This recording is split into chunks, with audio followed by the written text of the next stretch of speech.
আসসালামু আলাইকুম প্রিয় ফুটবল ফ্যান্স।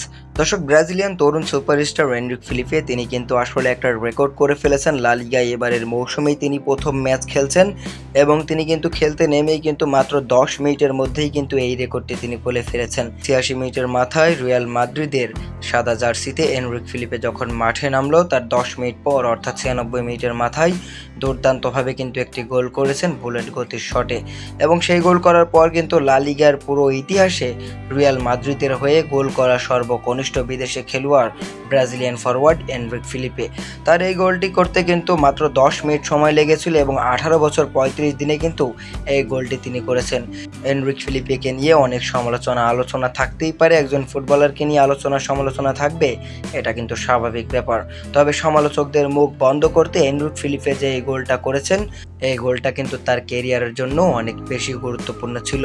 বর্তমানে লা লিগার ইতিহাসের সর্বকনিষ্ঠ বিদেশি ফুটবলারদের লিস্ট যদি আপনি করেন, সেখানে কিন্তু এনরিক ফিলিপের নাম সবার উপরে রয়েছে এবং এই রেকর্ডের মালিক এখন এনরিক ফিলিপে।